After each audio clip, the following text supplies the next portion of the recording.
सबसे पहले आप ये देख लीजिए, सीटों के बंटवारे का जो है वो ऐलान हो गया है और जेडीयू 101 सीट पर चुनाव लड़ेगी, बीजेपी 101 सीट पर चुनाव लड़ेगी, एलजेपी चिराग पासवान की पार्टी 29 सीट पर चुनाव लड़ेगी, हम पार्टी 6 पर और आरएलपी यानी उपेंद्र कुशवाहा की पार्टी वो भी 6 सीटों पर चुनाव लड़ेगी। लेकिन ये केवल जो आपको नंबर यहां पर दिखाई दे रहा है, यहीं पर बीजेपी चुनाव नहीं लड़ रही है। मुझे लगता है कि बीजेपी तकरीबन 152 सीटों पर चुनाव लड़ रही है। वो कैसे लड़ रही है मैं आपको बताऊंगा, लेकिन सबसे पहले तो इसी नंबर की बात कर लेते हैं। इसी नंबर की बात कर लेते हैं, बीजेपी 101, जेडीयू 101। ये जो दो नंबर हैं 101 101, ये यहां पर बता रहे हैं कि अब छोटा भाई बड़ा भाई नहीं। वरना ये होता रहा था कि लोकसभा के चुनाव में बीजेपी ज्यादा नंबर पर लड़ती थी और विधानसभा चुनाव में जेडीयू ज्यादा नंबर पर चुनाव लड़ती थी। लेकिन अब बीजेपी और जेडीयू दोनों बराबर बराबर हैं। यानी अब बिल्कुल साफ हो गया है कि मुख्यमंत्री की कुर्सी को लेकर के कोई खींचतान नहीं होगा। यहां पर चुनाव बराबर बराबर सीटों पर लड़ रहे हैं। कल को अगर बीजेपी की सीटें ज्यादा आएंगी तो नीतीश कुमार अपने आप छोड़ करके निकल जाएंगे कि भैया हम बराबर बराबर सीटों पर चुनाव लड़े थे, हमारी सीटें आई नहीं, लिहाजा बीजेपी के पास में अब ज्यादा सीटें हैं तो बीजेपी अपना मुख्यमंत्री बनाए। और कोई खींचतान नहीं होगी, किसी तरीके से कुछ नहीं होगा और नीतीश कुमार की सहज रूप से विदाई हो जाएगी।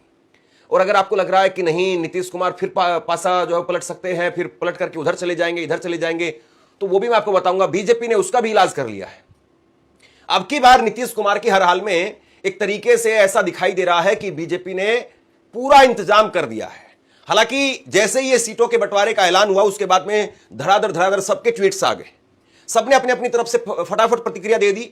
सबने कह दिया कि हाँ सौहार्दपूर्ण तरीके से हुआ है ताकि कहीं पर ग्राउंड पर कार्यकर्ताओं के बीच में धक्का मुक्की ना हो, इसलिए फटाफट सबने ट्वीट कर दिए।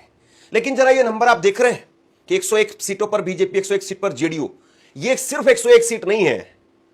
इसको आप ऐसे देखिए कि बीजेपी के 101, 29 सीटें चिराग पासवान की, वो भी बीजेपी के खेमे में रखिए आप। 6 सीटें एलजेपी की, वो भी बीजेपी के खेमे में रखिए आप।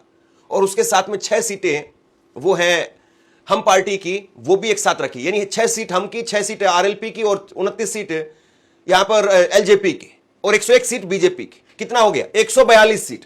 और इसके बाद में तकरीबन कम से कम, हालांकि बीजेपी 20 सीटों तक जाएगी कम से कम, लेकिन मैं कहता हूं कम से कम 10 सीटें आप ऐसी मान करके चलिए जो होंगे तो नीतीश कुमार के चुनाव चिन्ह पर, जेडीयू के चुनाव चिन्ह पर, लेकिन वो कैंडिडेट होंगे बीजेपी के। 10 सीटें कम से कम बीजेपी वहां पर भी अपने मजबूत ठोस उम्मीदवार ऐसे उतारेगी जो जीते भी और जीतने के बाद में एक इशारे में इधर आकर के बैठ जाए। यानी कितना हो गया? 101 बीजेपी, 29 एलजेपी, 6 हम और 6 आरएलपी और 10 सीट वो जो कि नीतीश कुमार के साथ में लड़ेंगे तो वो 10 अब मान करके चलिए 152। बहुमत का आंकड़ा है 122। बीजेपी की पूरी कोशिश यह है कि इस 152 में ही हम 122 का जुगाड़ कर लें। यानी नीतीश कुमार कल को अगर इधर से उधर गए भी तो भी दिक्कत ना हो। लेकिन क्या चुनाव में जनता 122 का जुगाड़ करवा भी देगी? या 122 भी छोड़िए, अब बीजेपी कुल मिलाकर के जो एनडीए का गठबंधन है वो 100 सीटें भी नहीं पाएगा। पिछली बार कौन कितनी सीट पर लड़ा था, सबसे पहले तो आपको मैं वो बता देता हूं। पिछली बार आप देखिए 2020 में जेडीयू 115 सीटों पर चुनाव लड़ी थी, बड़े भाई की भूमिका में थी, 43 सीटें आई। बीजेपी छोटे भाई की भूमिका में थी, 110 सीटों पर चुनाव लड़ी, 74 सीटें आई। हम पार्टी 7 सीटों पर चुनाव लड़ी, 4 सीटें आई। वीआईपी उस वक्त में इनके साथ थे, 11 सीटों पर चुनाव लड़े और 4 सीटें इनकी आई। 2015 का आप नतीजा देखिए, बीजेपी अकेले चुनाव में लड़ी, 160 सीटों पर चुनाव में बीजेपी लड़ती है और 53 सीटें उसकी आती है। एलजेपी 40 सीटों पर चुनाव लड़ी, सिर्फ 2 सीटें आई। आरएलएसपी 23 सीटों पर चुनाव लड़ी, सिर्फ 2 सीट आई। हम 20 सीटों पर चुनाव लड़े और सिर्फ 1 सीट आई। और मुझे लगता है कि जेडीयू ने पहले से ही मन बना लिया था, या यूं कहें कि जेडीयू, अब नीतीश कुमार की जेडीयू बची ही नहीं है, जो आरोप लग रहा है। ये देखिए जेडीयू की तरफ से आज सुबह ट्वीट किया गया था 10 बजे और इसमें लिखा था फिर से एनडीए सरकार। नीतीश सरकार इसमें नहीं लिखा था, फिर से एनडीए सरकार। और नीचे देखिए आप पोस्टर में 2 भाई 1 विचार, फिर नीतीश कुमार। 2 भाई, छोटा भाई बड़ा भाई, ये जो शब्द थे खत्म हो गए थे और ऊपर लिखा है फिर से एनडीए सरकार, नीचे 2 भाई 1 विचार। यानी 101 पहले से तय हो चुका था। ये तो आज जो कुछ हुआ है वो सिर्फ और सिर्फ कहने भर की बातें हैं। अब देखिए जो प्रतिक्रियाएं निकल करके सामने आई है, इसके बाद में मैं आपको वो बताता हूं। इसके बाद में देखिए पप्पू यादव का भी ट्वीट आया। पप्पू यादव ने कहा है संजय झा ने आज अपना मिशन पूरा कर लिया है, नीतीश कुमार जी को सीएम की गद्दी छोड़ने हेतु मजबूर करने का षड्यंत्र पूरा हुआ। बीजेपी 101 सीट, बीजेपी की एच टीम मतलब मोदी के हनुमान वो 29 सीट, पिछलग्गू 2 टीमें उनको 12 सीटें, अर्थात बीजेपी 142 सीटों पर चुनाव लड़ेगी, जेडीयू 101 सीट पर। नीतीश जी को फिनिशिंग करने का अभियान पूरा। अति पिछड़ा दलित समाज चेत जाओ, बीजेपी भगाओ, अपना अधिकार सम्मान बचाओ। तो कुल मिलाकर के अभी कुछ देर पहले जो बात मैं बता रहा था वही चीजें यहां पर निकल करके सामने आ रही है। अब देखिए फटाफट जैसे ही वहां पर ऐलान हुआ उसके बाद में कैसे फटाफट जो है वो सबने ट्वीट किए। सबसे पहले विनोद तावड़े की तरफ से ट्वीट किया गया, संगठित व समर्पित एनडीए, आगामी बिहार विधानसभा चुनाव के लिए एनडीए परिवार के सभी सदस्यों ने सौहार्दपूर्ण वातावरण में, और यही शब्द सबने लिखे हैं, सौहार्दपूर्ण वातावरण, सबने यही लिखा है, आपसी सहमति में सीटों का वितरण पूरा किया गया जो इस प्रकार है। भाजपा 101, जदयू 101, लोजपा रामविलास 29 सीटें, रालोमो 6 सीट, हम 6 सीट। एनडीए के सभी दलों के नेताओं व कार्यकर्ताओं ने इस निर्णय का हर्षपूर्वक स्वागत किया है। सभी साथी कमर कस चुके हैं, बिहार में फिर से एनडीए सरकार बनाने के लिए संकल्पित है। यहां पर भी नीतीश सरकार नहीं है, अब जो बनेगी वो एनडीए बनेगी, नीतीश नहीं। नीतीश का नाम पहले दिन से ही गायब है। इसके बाद में संजय झा, उनका 1 मिनट के बाद में ट्वीट आया, पहले 1 मिनट पहले बीजेपी ने ट्वीट किया है। संजय झा जो कि नीतीश के अध्यक्ष हैं, उन्होंने लिखा, हम एनडीए के साथियों ने सौहार्दपूर्ण वातावरण में सीटों का वितरण कर लिया है जो इस प्रकार है। और नीचे फिर वही सब लाइनें लिखी हैं कि एनडीए के सभी दलों के नेता, कार्यकर्ता, साथी इसका हर्ष के साथ में स्वागत करते हैं। मुख्यमंत्री नीतीश जी को प्रचंड बहुमत के साथ में फिर से मुख्यमंत्री बनाने के लिए संकल्पित व एकजुट है। और नीचे लिखा है, बिहार है तैयार, फिर से एनडीए सरकार। नीतीश सरकार ये भी नहीं लिख पा रहे हैं। हालांकि ऊपर लिखा कि नीतीश को मुख्यमंत्री बनाएंगे, लेकिन वो तो नीतीश को बोल ही नहीं रहे। चिराग पासवान का आया इसके बाद में, हम एनडीए परिवार ने सौहार्दपूर्ण वातावरण, वही शब्द लिखे यहां पर भी, बिहार तैयार है, फिर से एनडीए सरकार है, इस बार पूरे दम के साथ में, बिहार फर्स्ट, बिहारी फर्स्ट। तो 29 सीटें इनको मिल गई है। 40 सीट मांग रहे थे, 29 सीट इनको मिली है। इसके साथ में आप देखिए सम्राट चौधरी ने भी वही बात लिखी है, सौहार्दपूर्ण वातावरण के साथ में सीटों का वितरण हो गया है। उपेंद्र कुशवाहा, उनका ट्वीट आया, सौहार्दपूर्ण वातावरण में सीटों का वितरण पूरा हो गया है। बीजेपी ने ही लगता है सबको लिख करके दिया है कि दूसरा शब्द इस्तेमाल नहीं करना है, वही शब्द लिखना है, सौहार्दपूर्ण, सौहार्दपूर्ण, सौहार्दपूर्ण। अभी जो है वो जीतन राम मांझी का ट्वीट नहीं आया है। जीतन राम मांझी ने सुबह ही ट्वीट कर दिया था दोपहर में, अभी मैं पटना के लिए निकल रहा हूं। वैसे एक बात बता दूं, मैंने पहले भी कहा था, आज फिर कह रहा हूं, मैं जीतन राम मांझी अपने अंतिम सांस तक माननीय प्रधानमंत्री नरेंद्र मोदी के साथ रहूंगा। बिहार में बाहर होगी, नीतीश संग मोदी जी की सरकार होगी। ये 3:44 पर इन्होंने ट्वीट कर दिया था। यानी इनके पास में फोन आ चुका था कि जो तुम 15, 20, 16, 18 जो सीटें मांग रहे थे, भूल जाओ उन सबको। 6 सीटें मिल रही हैं, 6 सीटों को लेकर के सौहार्दपूर्ण वातावरण के साथ में ये ट्वीट कर देना। इन्होंने इसीलिए 3:44 पर ही कह दिया कि मैं तो अंतिम सांस तक मोदी जी के साथ रहूंगा। अब कहां तक इनको सीटें मिल पाएगी देखने वाली बात है, कहां तक जो है वो, क्योंकि हो सकता है कि 1-2 सीटें ऐसी भी हो जहां पर इनके कैंडिडेट ना हो, दूसरे कैंडिडेट, भाजपा के ही कैंडिडेट को लड़ा दिया जाए, ये भी मुमकिन है। हालांकि ये अपने परिवार से कितना निकल पाएंगे ये भी देखने वाली बात है। लेकिन अब उसके बाद में जो प्रतिक्रियाएं निकल करके सामने आ रही सोशल मीडिया पर, एक बार जरा मैं आपको वो दिखाता हूं। आप देखिए, एक ट्विटर यूजर है और उन्होंने कहा है कि जदयू और भाजपा के बीच में आज मीटिंग हुई है। पिछड़े, अति पिछड़े और दलितों की पार्टी कही जाने वाली जेडीयू की इस मीटिंग में कौन कौन शामिल हुआ? संजय झा, ललन सिंह भूमियार, विजय चौधरी भूमियार। अब आप बताइए कि पिछड़े कहां हैं, अति पिछड़े कहां हैं, दलित कहां हैं? ये सब मिलकर के जदयू को खत्म करने में लगे हुए हैं। और नीचे इन्होंने एक फोटो साझा की है। ये फोटो है जिसमें नीतीश कुमार की पार्टी की तरफ से संजय झा, ललन सिंह और विजय चौधरी नजर आ रहे हैं। यानी पिछड़े, अति पिछड़े, दलित, किसी नेता को इसमें जगह नहीं मिली है। और वैसे भी ये दूसरी फोटो देखिए आप, मंच पर भी यही नजर आते हैं, कहीं प्रेस कॉन्फ्रेंस होती है तो वहां पर भी यही नजर आते हैं।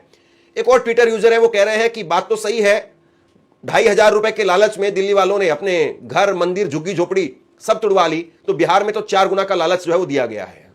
यानी कुल मिलाकर के जो बिहार में जो है वो वादा किया गया 10,000 रुपए देंगे, तो अब लोग कह रहे हैं कि 2,500 रुपए में दिल्ली के अंदर सब कुछ टूट गया है। खूब यहां पर बुलडोजर चले जैसी सरकार बनी उसके बाद में, तो बिहार में क्या होगा देखने वाली बात है। कुल मिलाकर के जो सबसे बड़ी बात है वो ये है कि सीटों का ऐलान हो गया है। दूसरी तरफ से अब इंडिया खेमे से खबरें आ रही है, वहां पर कहा जा रहा है कि हम इनके इंतजार में थे और कल रात तक हम अपनी सीटों का ऐलान कर देंगे। अब इसके बाद में कल 13 तारीख है और तकरीबन आप ये मान करके चलिए कि दिवाली से पहले जो पहले फेज की जो नामांकन की प्रक्रिया है वो पूरी हो जाएगी सभी नेताओं की, और उसके बाद में दूसरे फेज की भी साथ साथ जो है शुरू हो जाएगी। और दिवाली के बाद में फिर छठ पूजा, और 30 तारीख से और 11 तारीख तक ये चुनाव जो चलेगा। यानी वो 15 दिन चलेंगे खूब, और उन 15 दिनों में किस तरीके से क्या कुछ उठापटक होगी, किस तरीके की घोषणाएं होंगी, ये देखना बाकी है। और सबसे बड़ी बात यह है कि ये जीतन राम मांझी जो कह रहे थे अभी कुछ दिन पहले कि भाई हम चुनाव नहीं लड़ेंगे, ये नहीं करेंगे, तो बीजेपी ने सबको सेट कर दिया है। बीजेपी जो 152 सीटों पर चुनाव लड़ रही है अब वो बीजेपी 152 सीटों पर जो चुनाव लड़ रही है, तो क्या नीतीश कुमार के 101 सीटों पर या 90 सीटों पर जो उनके उम्मीदवार होंगे, क्या वो वाकई नीतीश को फिर से जिताने के लिए वोट देंगे, या वो समझ गए हैं कि नीतीश की तो छुट्टी हो रही है और अब अगर पिछड़े अति पिछड़े और उस सब का जो वोट है, क्योंकि बीजेपी का परंपरागत वोट नहीं है, वो बीजेपी को इसलिए मिल जाता है क्योंकि नीतीश कुमार उनके साथ में जुड़ जाते हैं। तो पिछड़ा अति पिछड़ा, दलित, माइनॉरिटी, अगर नीतीश सीएम नहीं बनेंगे, ये मैसेज क्लियर हो रहा है, तो उसके बाद में वो अगर खिसक करके वापस चला गया, और उसमें भी अगर नौजवान तबका जो बीजेपी का भी वोटर है, अगर वो तेजस्वी के साथ में नौकरी की वजह से चला गया, तो फिर उसके बाद में बीजेपी के लिए संभालना मुश्किल हो जाएगा। आज ऐलान हुआ है, कल ऐलान होगा संभवतः इंडिया गठबंधन का, और हो सकता है कि कल इसी समय पर मैं आपको इंडिया गठबंधन की खबर आपको बताऊं। लेकिन अब सबसे बड़ी बात यह है कि कौन कितनी सीटों पर कहां पर अपने उम्मीदवार उतारेगा, यह देखने वाली बात। आंकड़े आज आ गए हैं, लेकिन असल में जमीन पर कौन कहां लड़ रहा है, वो जब नाम की जो घोषणा हो जाएगी, नामों का ऐलान हो जाएगा, तब पता चलेगा।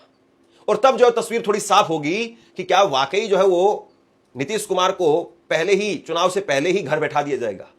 नीतीश कुमार जी की बहुत ज्यादा प्रतिक्रिया सोशल मीडिया पर इतनी जल्दी आती नहीं है। अभी जब मैं खबर कर रहा हूं तो उनकी तरफ से अभी कोई प्रतिक्रिया आई नहीं है। मोदी साहब और वो सब आधिकारिक तौर पर कह ही देंगे कि सबको बधाई हो, नीतीश जी भी कह देंगे कि सबको बधाई हो, लेकिन असल में बधाई जो है वो जनता किसको देगी, जनता वोट किसको देगी, और ये चुनाव आयोग की जो किस तरीके से वहां पर काम होगा, ये सबसे बड़ा सवाल है। क्योंकि चुनाव आयोग किस तरीके से काम करेगा, ये सीट वीट का जो ऐलान है ये तो औपचारिकताएं हैं, होना ही होना है, होगा ही होगा, एक दिन पहले एक दिन बाद में, आगे पीछे सब हो जाएगा। लेकिन जो चुनाव है वो असल चुनाव आयोग लड़वाएगा, पार्टियां लड़ेंगी, जनता लड़ेगी, तो वो कैसे जो है वो मैनेज होगा, ये सबसे बड़ा सवाल है। अभी कुछ देर पहले मैं एक प्रतिक्रिया देख रहा था, प्रोफेसर रतनलाल, उन्होंने कहा कि बीजेपी डायनासोर पार्टी है, बीजेपी जिसके साथ में जाती है उसको निगल जाती है। और कई सारे उदाहरण हमारे सामने हैं। बीजेपी बहुत पुरानी सहयोगी पार्टी थी अकाली दल की, और अकाली दल का क्या हाल हुआ पंजाब में देखिए आप, शिवसेना महाराष्ट्र में उनका क्या हाल हुआ वो आप देखिए, और नीतीश कुमार अब मुझे लगता है कि आखिरी उदाहरण होंगे। एक उदाहरण इसमें आप और ले लीजिए, उड़ीसा का नवीन पटनायक, उनका क्या हाल हुआ वो सबने देखा। तो नीतीश कुमार आखिरी ऐसे सहयोगी है बीजेपी के जो अपनी पकड़ रखते थे, सीएम भी थे। बीजेपी सिर्फ बिहार एक ऐसा राज्य है जहां पर अपना सीएम नहीं बना पा रही है, जहां वो बना पाने की कंडीशन में कभी आ भी सकती है। जैसे अगर आप कहें कि केरल में कहां बना है, तमिलनाडु में कहां बना है बीजेपी का सीएम, तो वहां तो हैसियत ही नहीं है कि सीएम बना पाए, ख्वाब ही नहीं देख सकती है बीजेपी आज की तारीख में, कम से कम। कल क्या होगा पता नहीं। लेकिन बिहार एक ऐसा राज्य है जहां पर बीजेपी हमेशा लड़ाई लड़ती रही। अडवाणी जो है वो यात्रा निकालते रहे, लालू यादव ने गिरफ्तार करवा दिया था, यात्रा रोक दी थी, तो तब से लेकर के अब तक बीजेपी जो है वो बिहार में सपने देखती रही, लेकिन वो सपना पूरा नहीं हो पाया। अब की बार होगा या अब की बार भी सपना सपना ही रह जाएगा, ये सबसे बड़ा सवाल है। कल महागठबंधन किस तरीके से अपना ऐलान करता है और उसके बाद में क्या कुछ होता है। हालांकि पर्चे बंटने शुरू हो गए महागठबंधन में भी, आप देखिए वीआईपी ने जो है वो पीला लिफाफा दे दिया है। कांग्रेस की तरफ से भी ऐलान किया जा रहा है कि हम नामांकन भरेंगे, पहले से ही सब कुछ तय हो गया है, यानी जिन सीटों पर फिक्स है उन पर फिक्स है। आरजेडी ने भी अपने लिफाफे बांट दिए हैं, वहां पर भी लिफाफे बटे हुए हैं। तो ऐसा नहीं कि यहां पर बीजेपी कुछ बहुत ज्यादा है और महागठबंधन वाले सो रहे हैं, आधिकारिक तौर पर ऐलान बाकी। इसीलिए मैंने कहा कि ये तो औपचारिक तौर पर हुआ है, असल लड़ाई वो जमीन की है। और जमीन की लड़ाई में चुनाव आयोग कहां पर रहता है, बीजेपी कहां रहती है, जेडीयू कहां रहती है, आरजेडी कहां रहती है, कांग्रेस कहां रहती है, लेफ्ट और बाकी जितनी क्षेत्रीय पार्टियां ये कहां रहती है, ये सबसे बड़ा सवाल है।